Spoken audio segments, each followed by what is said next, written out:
Club Success Workshop is designed to discuss three areas on how to overcome our hesitancy to share our Toastmasters journey with others. Let's not only find out why we're hesitant to share, but effectively how we can ask others to attend, ask others to join, and ask others to lead. We'll explore these strategies together and pave the way for our Toastmasters clubs to not only survive, but thrive. Greetings, Toastmasters and potential leaders. Today marks the start of a journey to unravel the secrets behind our reluctancy in sharing the enriching Toastmasters experience. In this Club Success Workshop, we'll explore three key areas: asking others to attend, inviting them to join, and encouraging them to take the lead. Together, let's decode the reasons behind our reservations and uncover effective strategies to not only share our stories, but also to inspire others to embark on their own transformative Toastmasters journey. Get ready to embrace the power of connecting and the joy of leadership.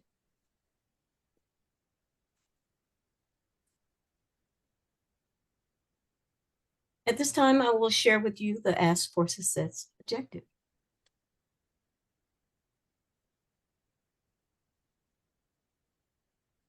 Next slide. The objective today is for us to overcome our hesitancies to share our journey.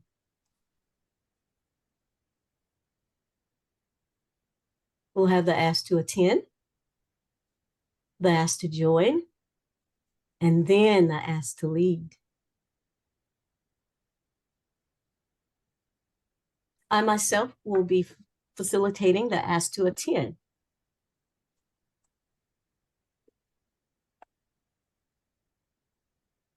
The three key pointers that we decided to use for the ask to attend is to ask a family member, ask a friend, and then ask a prospective member.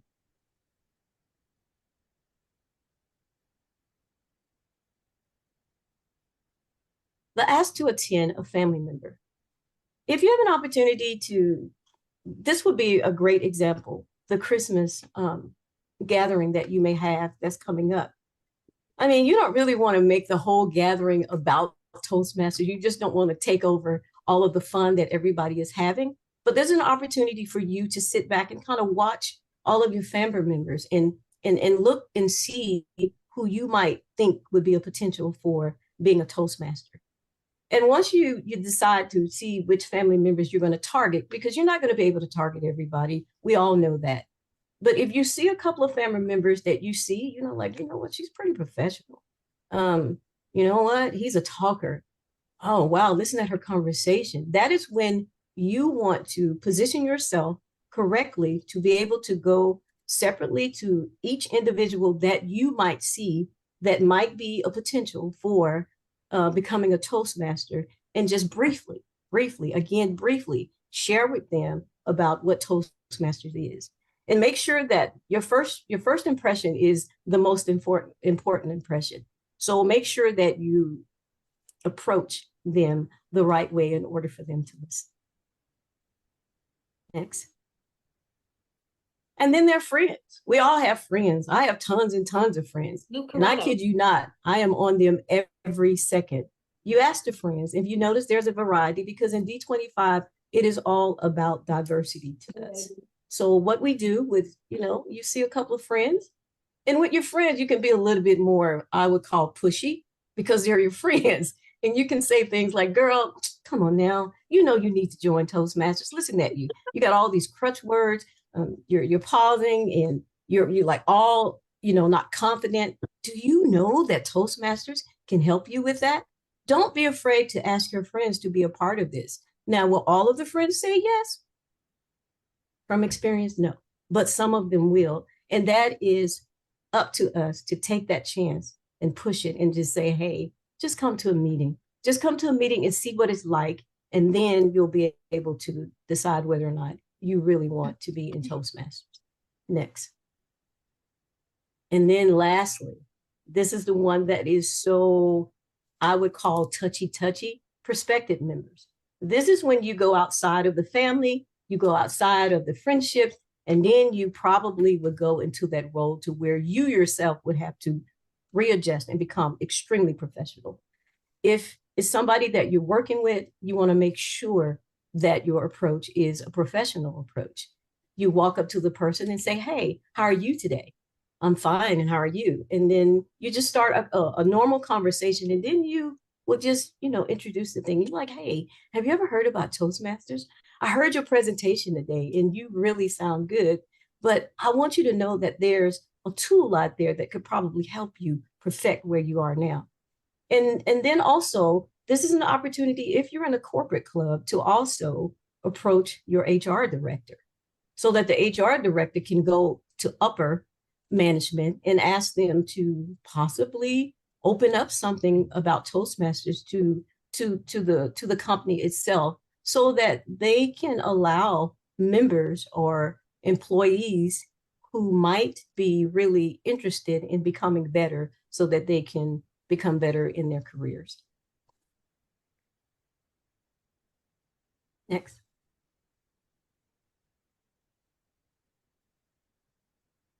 All right. So why is the hesitancy there? And what I want you guys to do, if you know how to use the annotation feature, if you would just kind of like write in some of the things as to, what it is, what was it about you? Why were you so hesitant to ask somebody to be a part of Toastmasters?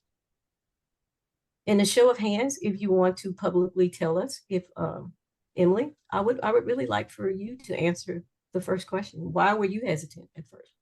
I'm trying to find my annotation feature. Things have changed. My difficulty comes from, because I live a very transient lifestyle, the only thing that's consistent in my life really is Toastmasters, which means that all of my friends are already Toastmasters, because that's the one continuing stream I have. And I do talk to people that I know about at work, but I work in very small places. There's only 6 people in my office. So my hesitancy isn't trying to get my friends to Toastmasters, and it's trying to find strangers. Really, I'm at the doctor's office talking to someone and they really enjoy whatever. My sense of humor, you don't seem scared about things. Oh, well, come to Toastmasters. It's approaching people that I don't know, or those conversations I have a lead on, like there's a hole there and I could, but I don't usually step into it.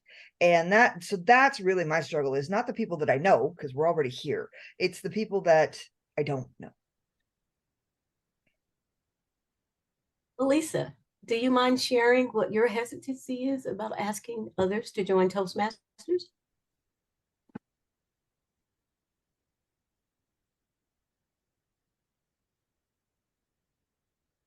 was going to say, was that directed to me? Uh-huh. Oh, okay. Sorry. My name's Alicia. Alicia, okay. Yeah, that's what I was like. I'm new to start, so I'm not really sure at work who I would approach. But I know that I am friends with professionals in the Oklahoma City area because I'm based in Oklahoma City. So I can approach a few people that I know might be interested. Okay. I just don't know enough of how to broach that professionally. With friends, I can probably, like you said, I can talk to them and be like, you need to join. It would help out a lot, like your professional growth or whatever. And I'd probably be okay there. But professionally, I need to polish up a little bit, I think, before I start asking coworkers or anything like that. Okay, I like that answer. Joseph, are you there? Would you like to tell us what your hesitancy is? So I tried to use the annotation. I guess it didn't go through, but or maybe it did. But my personality matches my last name, so it's Joseph, that was a cute line. There's Okay, a town in funny. Oregon called Boring, Oregon. I've been. That was good. Okay, that was funny. Yeah, that was good. We needed that. no, I tried to talk to people about it at work, and among my friends, but I don't know. Well, I am in a pro AM, so Oh, when I tell them at 7 a.m., they're like, I can't do that. That's too early for me. Okay. Well, when I just want to share something with you, whenever you do, as you go forward, invite people to be a part of Toastmasters and they tell you that 7 a.m. is too early, just let them know that there are a whole bunch of clubs in D25 with probably an hour that they can work with. So make sure you share that with them as well. Okay. lunch, evenings, weekends. We even have a couple on Saturday afternoon, a Sunday afternoon. We have Saturday mornings. There's options. Yeah. I guess why I say that is because we were struggling for membership, and I was trying to build us up before, saying, "Oh, you guys can go there instead." So that's it. Okay, I got it. All right. So another thing that we can do is to share a personal story. Jesse, I'm going to ask you this. What would be your personal story to tell somebody that doesn't necessarily know what Toastmasters is, but you're willing to share your story so that they can find out what it is? Just tell me what your pitch would be. So I like to tell people that you join Toastmasters because you think it's all about public speaking, and that's why people are afraid of it.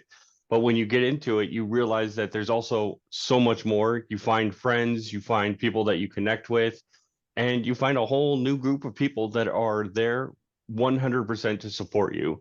So when you find out that the support structure is there, and then you get into leadership and learn how to do things, and quote unquote, nobody's going to die, if you were, with any leadership position that you take on.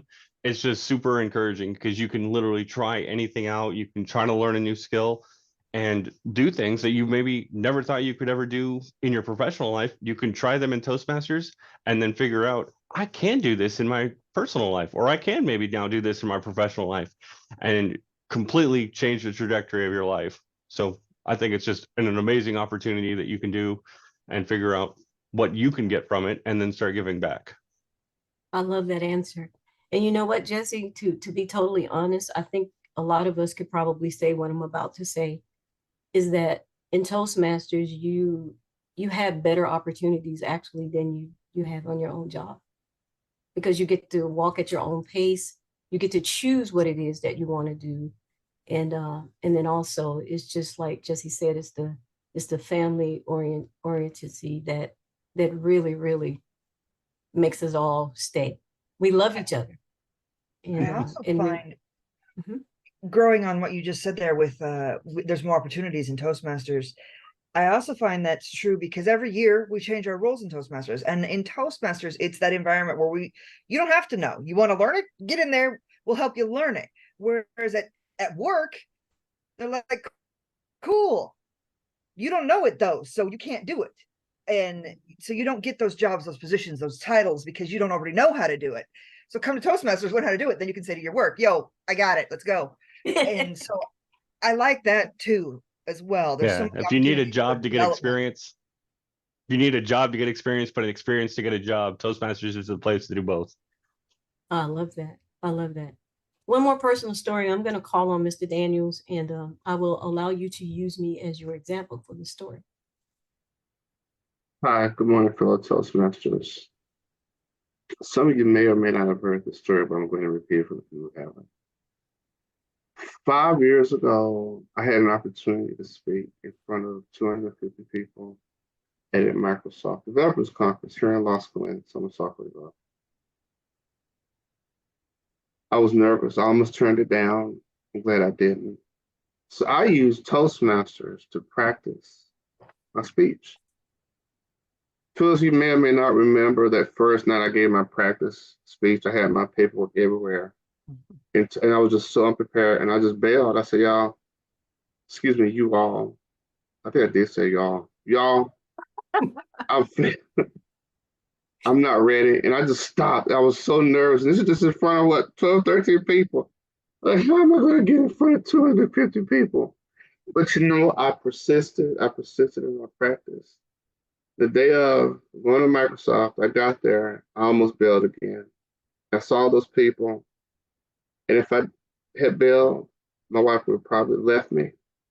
Said, "Boy, you put all this practice into it." But like Jess alluded to a moment ago, when I did, I got up there and I told a joke, and the whole crowd just started laughing. I'm like, I got this. Then I got real serious. And then for the next 26 minutes, I had their full attention. And that just, my networking and my contacts just quadrupled after that. It's present in front of your peers. And I could have only done that without being able to practice in Toastmasters and getting constant feedback. So that's my story, and I'm sticking to it. Now, y'all have a nice day. You all. You're allowed to say y'all in Texas. Okay. And you know, Thank just listening Thank you for letting me share that. okay. And just listening to all of the, you know, the personal stories, we all have one. We all have one to that we can share when it comes to asking somebody to join. But the beauty behind it is that we have the to do it. Don't ever be hesitant to share your story with somebody because it really will make a difference. There may be somebody that you walk up to, or you just may see somebody and just start just a normal conversation. And, you know, if you wear that pen, ask me about Toastmasters, it might help you to present yourself before you ask the question, but it kind of helps. But that's just one of the things that you really don't think about every time you go somewhere because we're always in a hurry.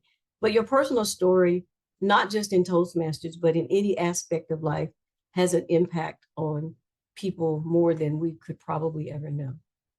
And then the last thing is exchange contact information.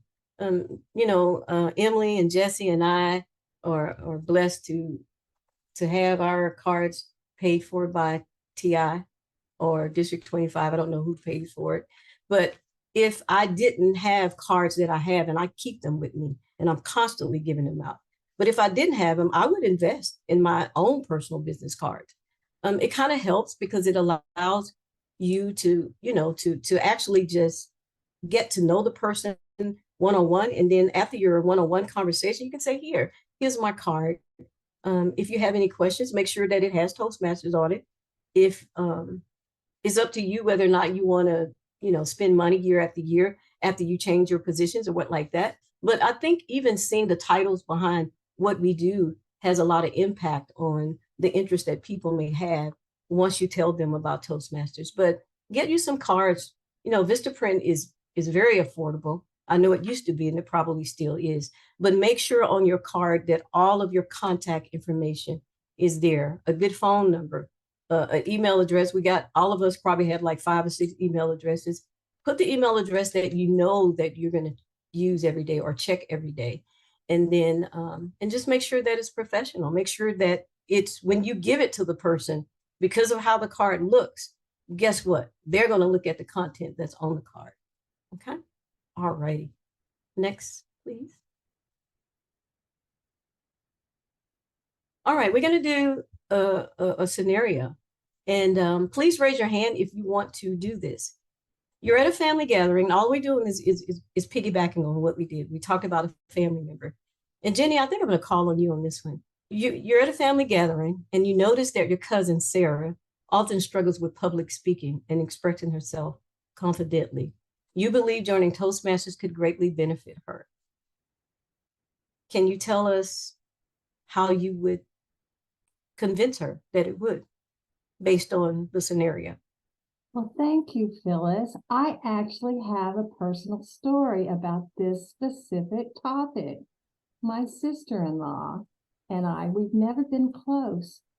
And one day we were at a family gathering and I mentioned that I was in Toastmasters. And she said that she sometimes struggles with public speaking. She's a realtor and she was interested. I invited her to a Toastmasters meeting and she came. She joined her group. She's in Kentucky. And she and I have bonded over Toastmasters. I've gone to her, went to her first icebreaker speech. She's been in the Kentucky group for probably a year or so now. And unfortunately, we lost our stepmother-in-law recently, and she gave the eulogy. And you could tell that girl knew how to speak. She was amazing. She had everybody laughing, everybody in tears. She told personal stories. She used her Toastmaster to just give such a beautiful going away gift for all of us, for our stepmom. So it's been such a blessing just talking about Toastmasters with her when we get together. And I have no hesitancy, in a very kind way, saying, I'm a Toastmasters, why don't you come? I never mentioned you could use Toastmasters, but I would say, hey, come to my meeting. It's great. No obligation. Back to you, Phyllis. I love that. I love that. All right, next slide. Scenario number 2, we talked about asking a friend. You would love for your best friend to join Toastmasters because you know that it will make a huge difference in his or her career and that it would help to build their confidence. Raise of hand if you want to answer this question. What would you do? What would be your spiel to convince this person that they need to, or they should be in Toastmasters, career-wise? Marty, are you there? I would like for you to answer this question. I am here. I think the challenge when dealing with someone that you are friendly with and offering an opportunity is that they can see what's going on in your life. They can hopefully witness the communicative changes that you're making. And you would hope that they'd say, hey, I've noticed this difference and I'd like to know more about it. But when that doesn't happen, I think we should take the potato chip approach.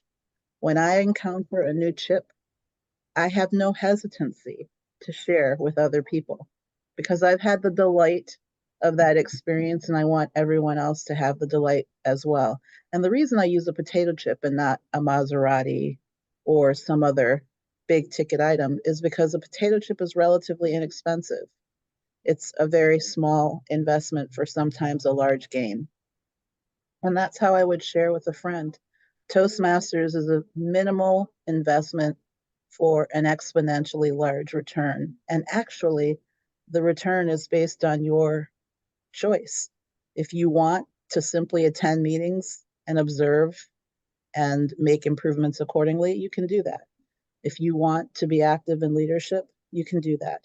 If you want to be active in the competition part of Toastmasters, you can do that. You want to be an accredited speaker, you can do that.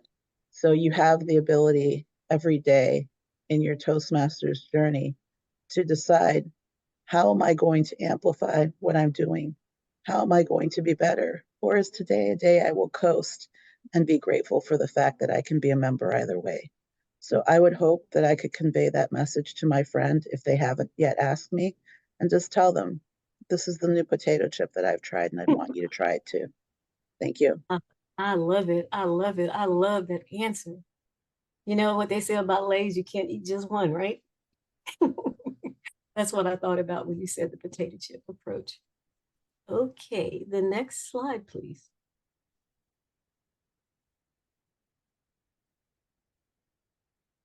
The prospective member scenario.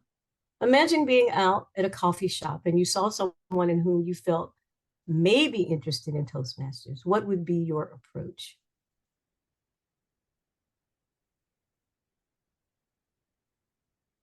I want to call on somebody I haven't. Okay, Joseph, we want to try you, if you're willing.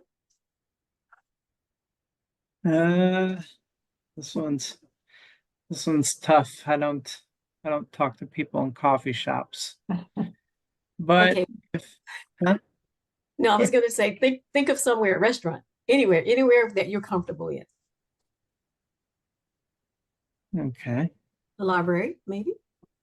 All right. If I were trying to get more prospective people to join Toastmasters in a unfamiliar spot, I would try to, I guess, pick up on some of the things they're saying, and if they're conveying their message to the person that they're trying to, or whatever the scenario is, if they're trying to, I don't know, persuade somebody. Let's say that's what I'm in right now.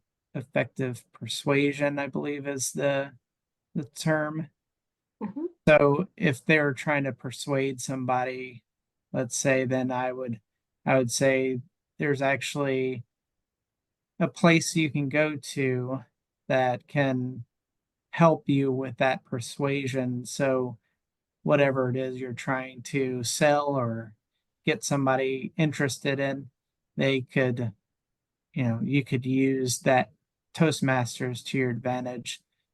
So I don't know if they were struggling, or if they're right at that cusp to where they almost have it, but they're not quite there yet.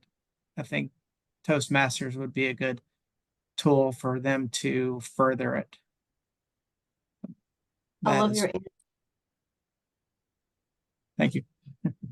Okay, I love your answer, and you said something that like kind of like struck my heart, because it is something that I do a lot.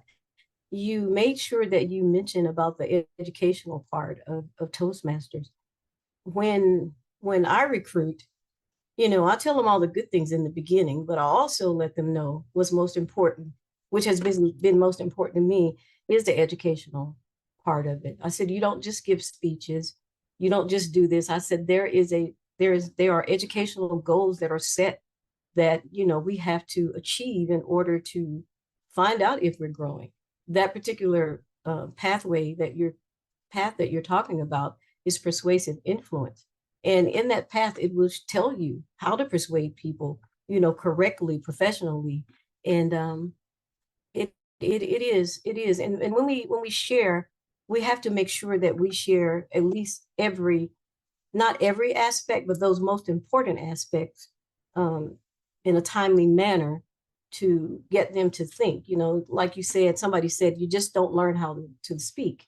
Um, you get to learn how to be a persuasive Toastmaster. You just don't learn how to do table topics. You get to ask a table topic question. So all of these things are important when we communicate, to others what Toastmasters is really about. So the next slide, please. Okay, so in closing, honestly, in order for us to be effective in the area of recruiting, we must be cognizant of our approach. That's how we approach the person. We talked about that. Our advice, make sure that we're not overly aggressive, or we're trying to, just throw something on the person. And more than anything, our attitude. If you're not in a good mood that day, guess what? You probably don't want to approach somebody and ask them about Toastmasters. Your attitude is everything, because when the person sees, when you approach the person, first of all, they're going to be able to feel your energy. So if your attitude is positive, guess what? You have an opportunity to actually make that connection. All right, and at this time, we're going to turn it over to panelist number 2, which is our very own PRM, Sallie Jett.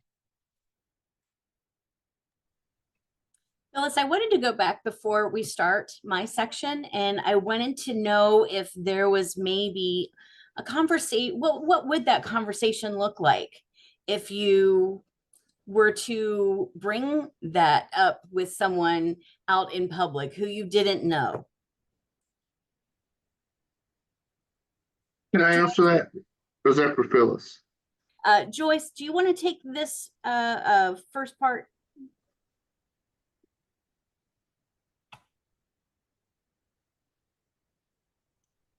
Joyce, you're on mute, honey. And I was so so well versed with what I was going to say. Man, it is really cold outside today. We barely had a fall season. We went from blistering hot to bitter cold in just a month. No kidding. Texas weather is very extreme, but then we are Texans and we tend to be a little extreme sometimes. I can't believe I'm here renewing my driver's license today. It just seems like it was just yesterday when I was here last time, and it's been 7 years. Time goes by so quickly. It really does. I often wonder how I got to be this age, which is 39, by the way. But I still have so much to learn. I still have so much to learn, but sometimes my body says, honey, you're running out of time. It's sooner than you think. One of the things best things I've ever done for myself is that I was determined to be a lifetime learner. I never want to stop learning. I wanted to get better at public speaking, so I joined a Toastmasters club, and I've learned so much. Toastmasters? I've heard of Toastmasters. What do you learn in Toastmasters? Well, you meet with a smaller club, or what you'd call a charter of Toastmasters International, and you practice giving speeches, and you follow a curriculum that we call pathways. Not only have I learned to be a better public speaker, but I've learned some interpersonal communication skills and even leadership skills. They are great soft skills to put on my resume if you're looking to change jobs. You should come visit one of our meetings sometime. That way you can see what it's all about. You know, that sounds exactly what I'm looking for right now. I'm not sure what's next for me in my world, in my career, but I would love to learn the kind of skills you're talking about and even add those soft skills to my resume just for myself. Listen, here is my card. It's got my telephone number on it, and it has got my email address on it. You can send me a text and I'll get you all the information about when and where we meet. That sounds awesome. Thank you so much. You bet. I hope to hear from you very soon. Fellow Toastmasters, that is a scripted role-playing scenario. That might be your jumping off point as you're talking to someone about inviting them to one of your meetings. We find that role-playing might feel awkward at first, but if you find a friend in your club and just do small scenarios like that, it can definitely make it easier when you're approaching people and talking about Toastmasters. So my part in today's Club Success Workshop talks about what happens after the guest visits your club meeting. So you've invited your guest has attended the meeting. Now what? Well, I want to talk to you about first what research tells us when someone goes to consider joining an organization. Research tells us that if you follow up with a first-time guest in a personal manner within 24 hours, there's a 70% chance that they will return. Research also tells us that in order to decide to commit to Toastmasters or any other organization, first-time guests must establish seven human connections within the first 3 to 6 months. So how do we establish that very first connection? Well, here's what we do. We have a follow-up conversation, but before we have that conversation, we need to determine as a club who the host or hostess will be for that guest. It can be the person who invited the guest. It can be the VPM or the VPPR. It can be any club officer who is or isn't a club member who is or isn't a club officer. And it can be more than one person, although you don't want to gang up on your poor guest. You don't want to overwhelm them. But you designate your host or hostess. That is the person who will take the follow-up conversation task. And when they do that, they want to follow up within 24 hours. They want to use email, text, or a phone call, usually the same form of communication that the guest used. So if the guest found your club using the Find a Club contact form, that is going to be associated with the email address for that guest. Your host or hostess should have access to that email address. Make a small connection during the meeting. And if you meet virtually, that would be in the chat. If you meet in person, hopefully that would be a face-to-face conversation just very quickly during the meeting, so that your guest can put a face to the person, the host and hostess who is following up with them. You're going to introduce yourself. And when you make that connection, if you have a club role, officer role, you also want to tell your guest who you are and what role you have.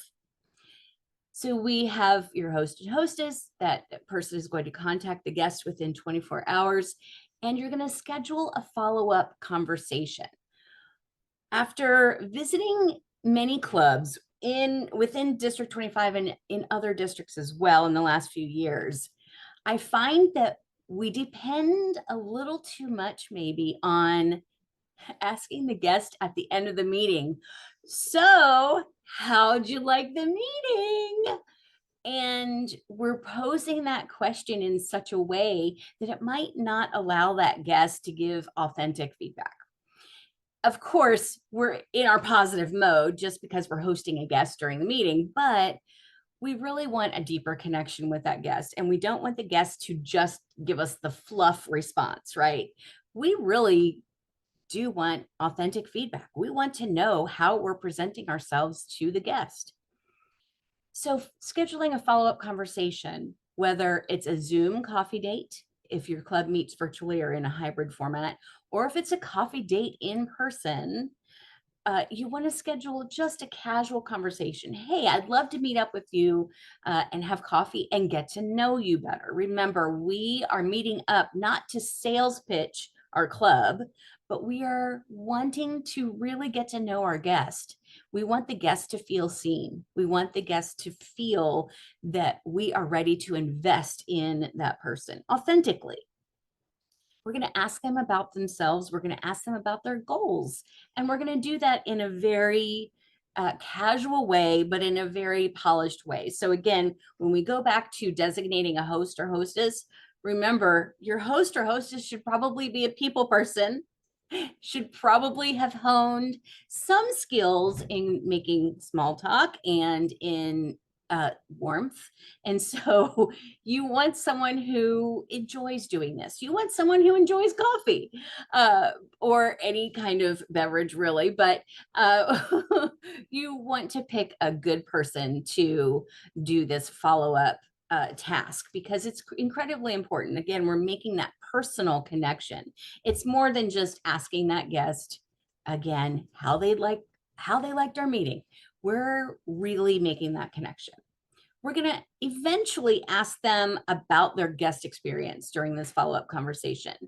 And you may present to them something like, we really are working at our club culture, our current club culture, and we want to make sure that we're presenting ourselves to be warm and welcoming. Did you feel that from our meeting, or do you feel that we could do better?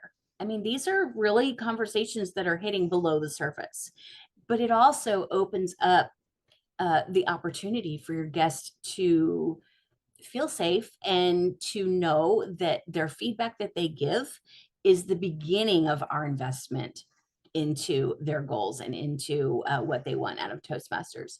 Take notes if you must, especially if they're giving you some detailed feedback. And then you're going to share your notes with your fellow club officers, please, so that we can continue that focus on improving our club culture. Next slide, Samantha. Remember, you're going to start your conversation with something light. What kind of work do you do? How did you like that cold front that rolled in last week? Are you a football fan? Did you see Miami mop the floor with the Patriots last weekend? So you're asking the guest about themselves. You're not selling your club just yet. You're asking your guest about themselves. Get to know your guest, make mental notes of where you can make connections with other club members with this guest. And you're constantly listening to listen, not listening to respond. Next slide, Samantha. Remember, you want to give your guest the opportunity to feel seen. That is the point of the follow-up conversation. All of us like to be seen. Some of us don't like to be in the spotlight, but we do like to be seen and heard. So again, that is the point of our follow-up conversation. We really want to dig a little bit deeper and a little bit below that surface. Okay, so where does that leave us? We have designated our host and hostess. We've contacted our guests within 24 hours. We've scheduled that follow-up conversation. And then after your follow-up conversation, I know this might be a little old school, but I challenge you to send a thank you note. Again, use the same communication mechanism that you've been using with your guest. You're going to text or email or phone call. I know my friend Joyce loves handwritten notes. And if you have made that kind of connection with your guest in that follow-up conversation, and you have access to for a way to send a thank you note, an actual handwritten note, do that. But a text or email is fine in this day and age. But remember to follow up again with that thank you note. It's just kind of like, hey, I'm here. If you have any questions. And here's where you knock it out of the ballpark at the end of your conversation. Remember what research told us? Research told us that we needed to make how many connections for that guest? So as you're making those mental notes, if you heard Phyllis say she's in the finance industry, and you know you have another club member who's also working in the finance industry, at the end of your conversation, you can say, you know, I'm going to put you in touch with someone else from our club. I think the two of you would have a lot, you could be able to talk shop a little bit, and maybe they could share with you their story and how it has affected their career. So now your guest has made contact with you, a connection with you, and a potential connection with a second person. And that guest is well on their way to make the connections they need in order to feel safe and comfortable to join your club. Again, we're using scripted scenarios throughout this presentation because we want you to know that this is okay to do if it feels awkward to you. There's nothing worse than going to a car sales lot and walking onto that lot, and that poor car salesman walks up and says, "How can I get you into a car today?" All right. I don't react very well in that situation because I'm like, oh man, all I wanted to do was just walk around the car lot and see what's here. I really don't want to be hounded. Okay, we need to remember that our guest doesn't want to be hounded. And while we want to make sure that they feel seen and heard, and we want them to know we want them to be a part of our Toastmasters family, we don't want to push too much. So read the room, read their verbal and non-verbal reactions to your conversation, and just know that it will happen when it's supposed to happen. So what might that conversation look like? Joyce and Phyllis are going to talk to us about that. The conversation is happening in a coffee shop in real life, or even on Zoom for a Zoom coffee date that we talked about. And they're going to show us what that conversation might look like. Joyce and Phyllis.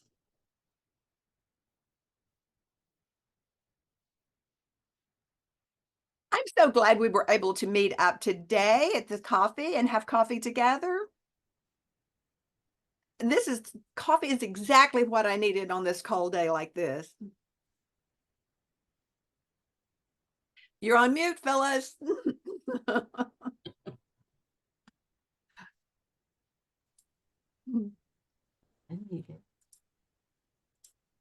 Yes, Joyce, I'm usually on my third cup of coffee by this time of day. What kind of work do you do, Phyllis? I'm in business finance. Ooh, that sounds like you have had an interesting journey in your career so far. What do you like to do in your spare time? Well, duh. I like to spend time with my husband, and we like to travel. What was your favorite place to visit? Recently, we went on a trip to the Bahamas, and boy, did we love it. I'm gonna be honest with you. I think he probably loved it more than I did. I've heard it is just beautiful there. It really was. And if I ever get an opportunity to go back, I will go back, but not on the business level. So I can enjoy it. Well, some of our club members that you met at the meeting last week give speeches on the places where they've traveled, and their speeches are usually the most interesting that we get to hear. By the way, we're taking a close look at our club culture these days, and I'd love to get some feedback from you as a first-time guest. Now, that was the perfect segue into asking your guest for feedback about their experience at your club meeting. At this point in the conversation, we as club members will have our listening ears on. We're going to be listening for where our club is successful as far as our club culture and as far as the image that we're presenting to our guests.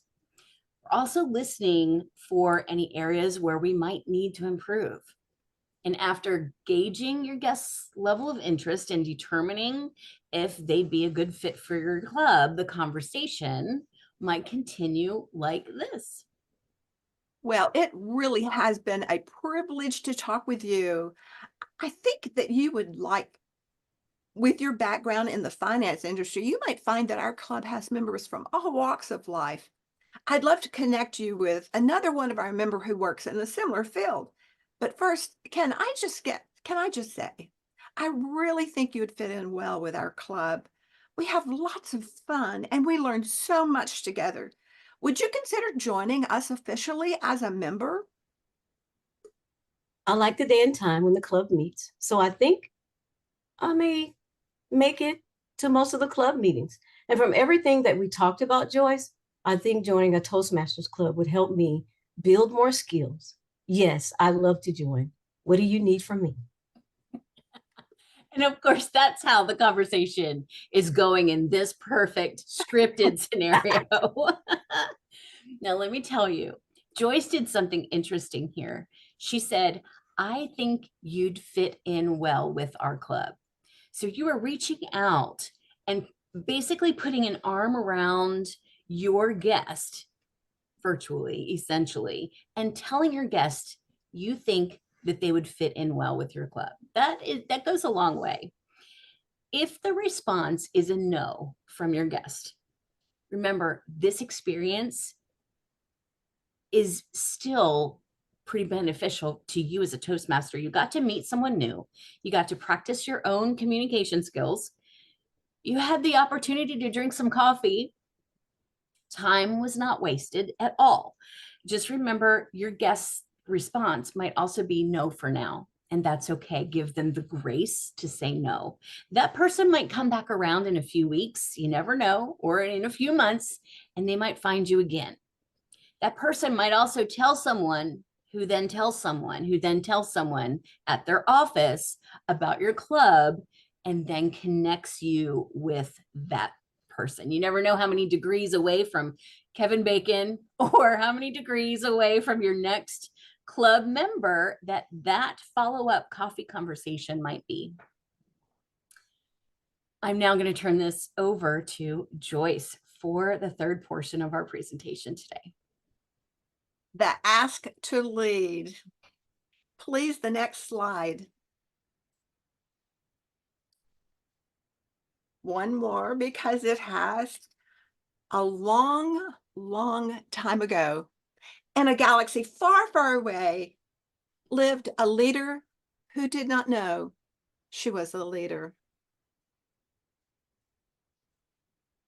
Okay, it wasn't Star Wars, and it wasn't a galaxy far, far away. It was Tyler, Texas, where I was a member with fellow like-minded young ladies. So it was a long time ago. And we would meet monthly. And we had programs that sounds a little bit like Toastmasters, doesn't it? But it wasn't. One of our members was a psychologist. And the program that she presented was helping us identify leaders in our group. She brought this survey back with the results the next month. And I was one of the top 3 leaders. I had absolutely no idea. I was so shocked. Later, several years later, we formed an advanced club, and I was elected the first president. Again, I did not know I was a leader. And that is why I'm sharing that story with you, is because on your Toastmasters journey, next click, you are going to find someone who does not know they are a leader, or perhaps they are just waiting to be asked to lead. You are going to find a skill set in somebody they don't yet see. And we want to be prepared for that ask when you find the person that needs to be invited in and asked to lead. The first that we're going to ask is that we're going to be positive in that ask. I've been a member of Toastmasters a little over 20 years, but I was gone for several. And before I left, I had only served as a president of a new club. I had no experience with the nominating committee and the joy, in parentheses, of finding people to answer yes to the ask. When I was approached to serve in a club I had only been a member of for several months, and when they asked me to serve as the secretary, I was so excited. I was humbled, and I was amazed that they didn't know me well, but they were still asking me to lead. And of course, I said yes. They had remained positive in their ask. There was no mention of the fact that they probably had asked 3 or 4 people before me and heard the familiar, not this year. No, sorry, but no. It's difficult finding someone to say yes, and I know that now. But I didn't know that years ago because the nominating committee stayed positive when they asked me to serve and to lead. We're going to build confidence when we ask. I remember the first time I was asked to be a chair for one of the committees of the D25 conference. The committee chair came to me and with confidence assured me that I had the skill sets to be the first timers reception chair. I had in my hands an opportunity for the people who were just stepping out and outside of their club to walk away with interest, to be encouraged, to be excited about the weekend. And I also had in my hands the possibility that those first timers are going to walk away questioning, why did they come? But they built my confidence in that ask. They assured me I would not fail because they weren't going to let me fail. And they assured me I had the skill sets necessary to be a leader because I had never perceived myself as a leader until I got to Toastmasters. And I don't know why. I had been leading most of my life and just didn't know it. I'd been a band drum major. I had been a band majorette. I was a high school senior girls forum boards member. But those things never occurred to me that I was leading. I was just doing what I loved to do, what was fun. But with Toastmasters, I learned that it was leading was what I was doing. When you're preparing for this ask that you're going to be using, we are going to, next click, we are going to be direct. And Sam, stay with me as I move through this because we are going to eliminate the word I want to. We are eliminating the phrase, the phrase. I'm wondering if you would. And we are Toastmasters. We are going to eliminate all of these filler words. My favorite one is just. I was just wondering if you would. No, we're not going to do that. We are going to be direct with the ask. And we're going to do one of the well-written scripts one more time to let you get a glimpse of what a good, solid, confident ask is about. Because I'm going to call my friend Sallie on the telephone. Ring, ring, ring, ring, ring. You're muted, Missy. Well, hello, Joyce. How are you? I'm really doing well. And how are you doing these days? Well, I can't complain. We're gearing up for the holidays, so it's been a little crazy, but we're hanging in there. Oh, the holidays can just get a little crazy, can't they? And each year I try to find little moments of peace in between all the parties and the family get-togethers. Me too. Sallie, I have to tell you, your name came up in a conversation I had with our club president this week. Oh, really? This feels like deja vu, but no wonder my ears are ringing. Now you know. I want to share that conversation with you, but first, we elect club officers every year, right? Well, I'm a little new to Toastmasters, but I think the new Toastmasters year starts July 1st, right? That is absolutely correct. And we usually hold our club officer elections anytime from late May through mid-June.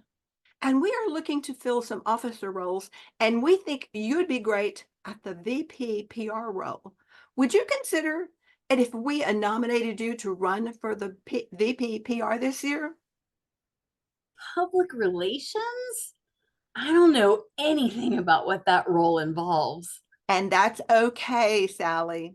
I know you're one of our newer members, so you may not be aware that we actually have training twice a year for all of our club officers. Plus, our district has all kinds of workshops, especially for our VP PRs throughout the whole year.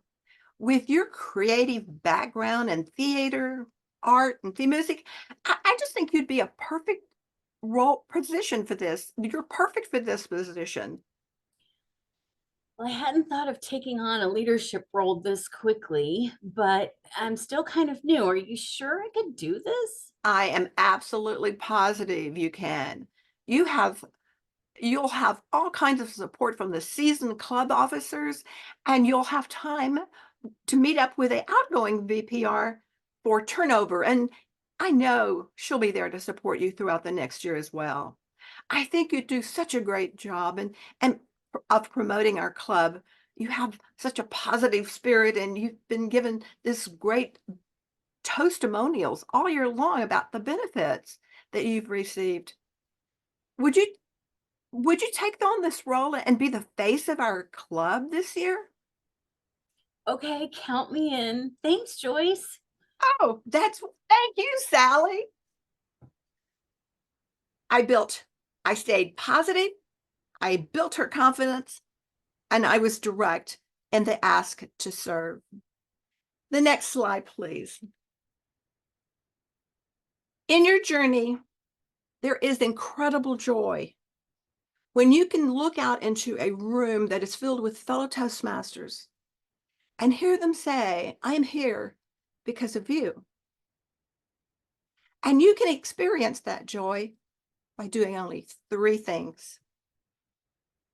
The first click is you can repeat and repeat and repeat.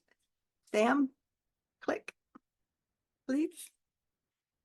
You're going to repeat the ask to attend.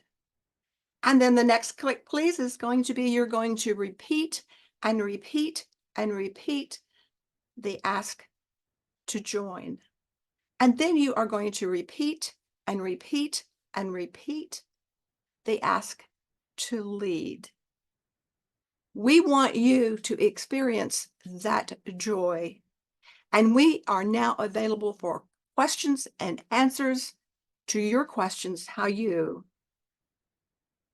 can overcome any hesitancy that you might have in doing any of these asks.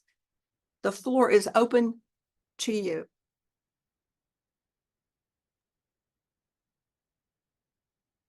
Does anybody have any questions or feedback from what you heard today?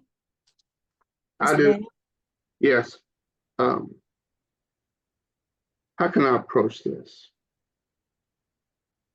You know how I'm gonna give you an example. So we were at Subway a few weeks ago, and this young lady had the most clear, persuasive, influential voice we've ever heard for someone that young. So Phylliss mentioned to her about Toastmasters. He said, "What's that?" That's all fine and dandy when you see someone that has that kind of potential. But what do you do if you see somebody who be talking like this? And they'd be like, well, that you know they need Toastmasters. I know y'all, but how do you approach that? Because those are the people that need it. Ask my wife. I'm sorry, ask Phyllis. Her first speech, Phyllis had 16 ums. Yes. 16, you all. You see how far she's come. I have a lot of friends who they be needing it. So how do you approach? I think you all know what I'm trying to ask. So how do you approach that from they don't need it? That's my question. That's my question. Jacques, I'm just going to say, I don't look at one person and just say, you need it because I'm hearing something. I think Toastmasters is needed by everyone. So I don't look at, do they need it to perfect their speech or anything like that. I just know that they need it. So if I can feel there's a sensory of, I can connect with that person at any level, I will invite them, regardless of whether I think they need it or not. Maybe we need them. Maybe we need them. Yeah. But how do you, I have a friend named Ricky. I just don't know how to approach it. You know how we approached the young lady in Subway? I don't know how I would approach my friend Ricky. That's what I struggle with. Did you see Sallie's? Wait. What Sallie wrote in the chat. I like that. I heard exactly what she said, but maybe my question, everyone what? Seeds. Oh, that's just boring. No. You're not that boring, by the way. She said focusing on the leadership benefits is something you could showcase and maybe not bring up the public speaking benefits. And Jock, at the end of the day, for all of us, really, it's what we want. What's in it for me? So it has to be, I mean, we can set the tone, but it literally has to be a personal decision, what it is that you want. How much of it do you want? Do you want it all? Do you want just a portion of it? It's a personal decision on the person. So if that person talks like that and they're used to talking like that, it's going to be up to them to decide, you know what, I'm tired of hearing this. But some people don't know. No, they don't know. They don't know. Yeah. And you and I are used to hearing it now, so we know what to listen for. Right. But I like what Miss Espinosa said about share your story, put it on you. And if you're going to have a conversation, and you're just going to walk up to somebody that you've just met and say, oh, by the way, please come to Toastmasters. You're going to have established some rapport and a conversation, and you can listen for some attribute that you can say, I really enjoyed this conversation with you. Would you consider, I'd like to spend more time with you. I'm in Toastmasters, and that's a great place that I have found for building friendships. Let me give you this contact information, and I hope you'll come to Toastmasters, because you've now said, I want to spend time with you because I've enjoyed the moments that I've just spent with you. Okay. I have one more comment. So I'm chartering a club. It's been kind of a struggle. But last week, I got in 1 week, I gained, I only need 6 people as of right now to charter. I have 11. You know what did it for me? I called a bunch of my friends and I said, hey, can I have $82? That was my first statement. And they know me. They're like, yeah, what is it for? And I said, before I tell you, remember you said you'd give it to me. That yielded me, Phil, she saw those people I got. So that's the route I'm taking. I don't know if that's like ethical but you know what? It's working more so than. And then they'll say, well, man, I don't want to work on my public speaking. I said, well, everyone needs to listen. And we also work on improving your listening Right. skills. That's my segue into like, okay, I'll do it. I mean, they're going to do it anyway because they're committed. So I had to come up with something original, and that worked. I got a friend in Maryland. I have one in Denver, and but they're brand new Toastmasters. We had no idea what Toastmasters was. And I'm getting a lot of that recently. Like, what is Toastmasters? Like, it's more than what you think. It's a So place are you saying that today's presentation was beneficial for you? It's definitely what Joyce and Miss Erica Espinosa said. Yes, those two. Oh yeah, of course what you said was very helpful. Hey, Mr. Daniels, I'm sorry, I'm on mute because I have a toddler and I'm chasing him around. But I wanted to share with you that when I talk about share your story, if they're your friends, you could easily tell them, I used to say a million times.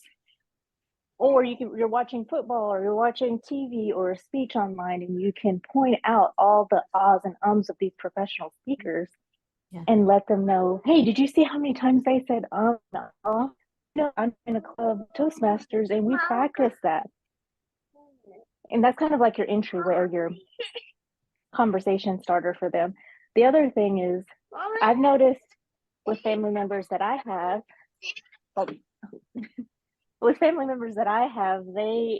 they say the ums and ahs and they say the slang words, and I ask them, hey, how's your job search doing, or how's your work going, how's your profession going?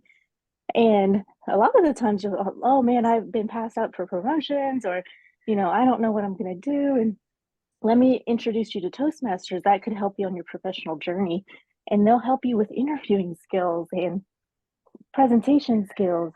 Come to this meeting. So those are just a couple of examples, because I personally have friends and family that are in the same situation.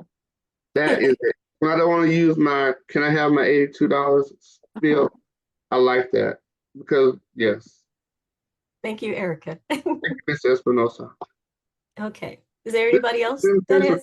Because I am trying to get real people, non-Toastmasters people. So thank you all for your time this Saturday. Well, thank you, Jock. Anybody else has any feedback? I would love to know who in this particular room is here filling a leadership role because Joyce Trimble told them that they were going to be good at this role. That conversation that Joyce and I did as a scripted scenario was very close to the actual conversation that Joyce had with me, asking me to lead. So I would love to know if you're here because of whether it's a conversation that Joyce had with you or someone else said, you would be good at this. We want you. I know I am. Yay. I'd like to hear from our district director.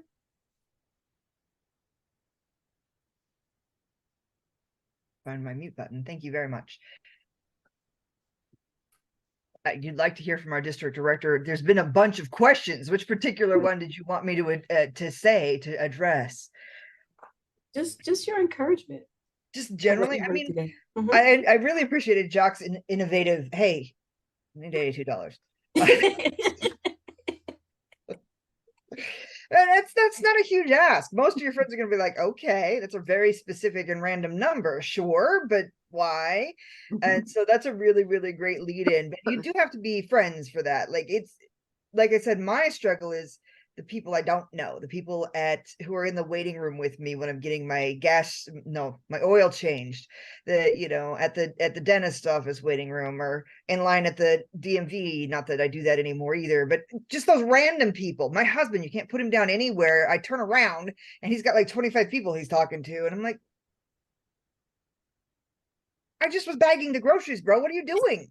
He's like, I made all of the friends. I'm like, stop. But I would like to be able to, he's giggling now. I'd like to be able to take, on occasions that I do get something rapport there going, to be able to move that into an area where I feel more comfortable talking about Toastmasters, which I am the district director for District 25. You'd think I would be more comfortable about that, but I'm not with strangers, not in weird places. That's my stumble point for sure. I have gotten a lot better following Joyce's lead about asking people and encouraging people to look into leadership and come up and finding good homes for them in leadership. Participate, get involved in things that are happening, grow themselves in different directions once they're here. But getting a random stranger to get here. So there's been a lot of good conversational examples and role playing for me today to try to build on, because that is definitely a place of insecurity and nervousness in my being. You're nervous? I never would have thought that. I never would have thought. I thought you just seem to be that person that would just approach anything, just because you have that level of confidence about yourself. But you know what? I also think that I know that it's good that, there is some type of sense of fear that's in us, because if it wasn't, again, it's kind of like struggles. We would never grow.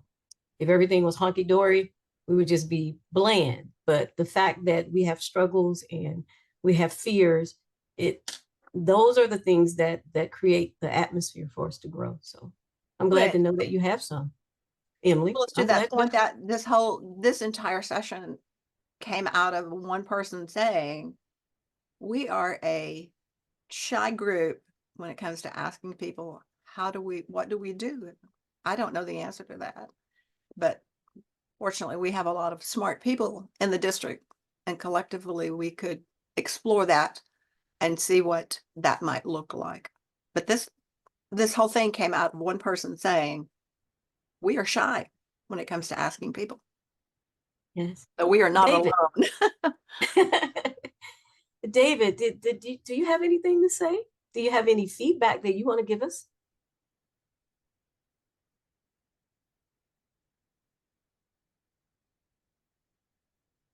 Okay, what about you, Peggy? Would you like to share something with us today?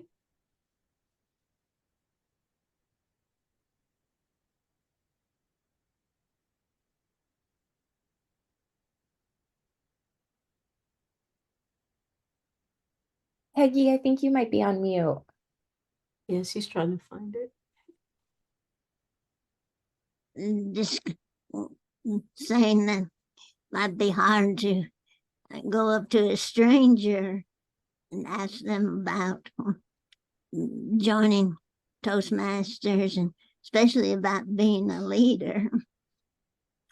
Perhaps if you saw a stranger randomly in a coffee shop, you can make some general comment about the weather or whatever else, and then try to get that to lead into something about Toastmasters. That might be easier than just right off the bat, someone you don't know, tell them you need Toastmasters. Would you consider joining? Thank you, Peggy. I love it. Joseph, by any chance, do you have any questions or feedback that you can give us?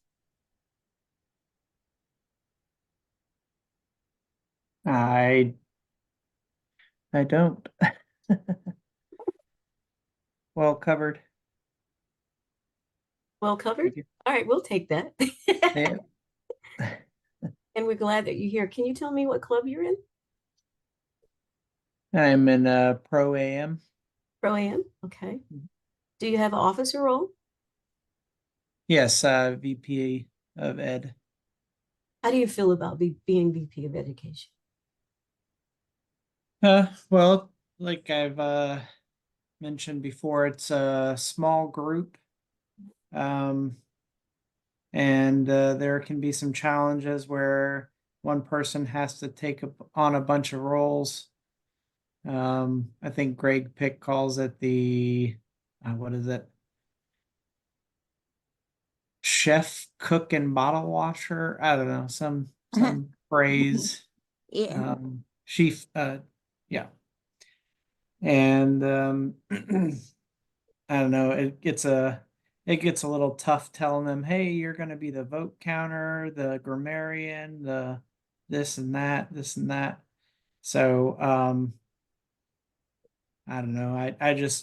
I try to keep up with it. I'm not a demanding person, so I'll just be like, hey, can you do that?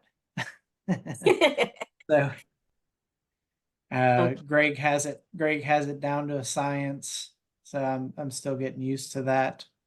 Or he had it down to a science, and I guess he's a VP of Ed in many other places too. So To be fair, Greg Pick has been doing this a very long time. yeah. Very, Yes. very long time. The longer you do this, the easier and better it is. Okay, I'm going to do something in one word only. Uh-huh. I'm going to call on the person's name, and I want you to give me one word that you can use that the workshop did for you today. I'm going to start with Jessie. Sorry, I was just looking at something. I was like, what? Say the question again, just so I make sure. Just one word to let me know what you got out of the workshop today. I'd say supportive. Like that. Joyce, I know you were a panelist, but you as well. Me? Mhm. Growth. I've never done a panel before like this. Awesome. Sallie. Meeting other fellow Toastmasters today. One word. Networking. Had to do that. What was it? I'm sorry. I was laughing so hard. Networking. Networking. Emily. Creativity. Creativity. As per JD's innovative creativity. David. And potato chips. David. Peggy, one word. What did you get out the workshop today?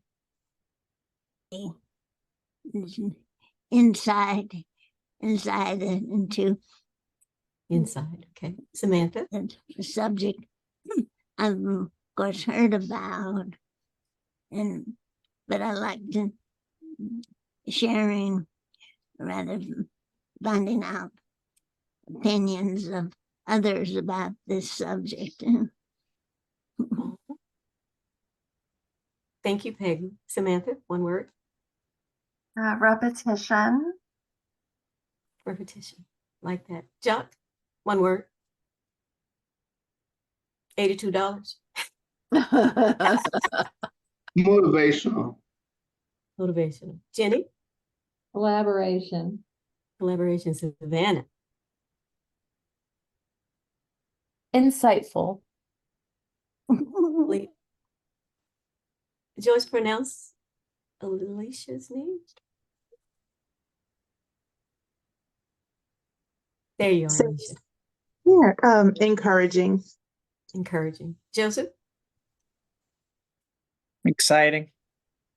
And Erica. I also had encouragement. Encouragement.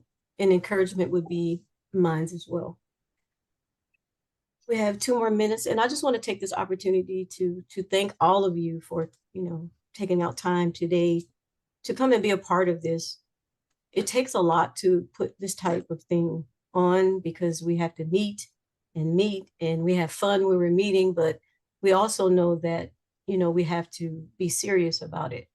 And we never know what the turnout is going to be. We never know what the outcome is going to be, but it is in our trying and in our efforts to put these things together to at least, touch the heart of somebody. And it really, really matters when your own heart has been touched by something that you've decided to be a part of. And I say that to say this, we're all leaders, there's many more of these to come. And some of the people that are on the screen today, I will be asking you if you want to be a part of the next Club Success Workshop. We have 2 more left for the year. The year's going by fast. But the more you do, and trust me, I stand as a living witness, the more you do, the more brighter you get, the more confident you get, and more than anything, the more exciting you get about being a Toastmaster.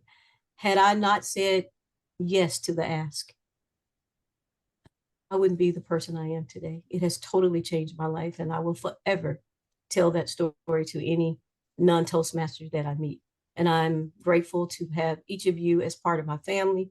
That is another thing. It is a family that you can't even describe to any other person on the earth what this family feels like, because there's lots and lots of people that are on the same journey.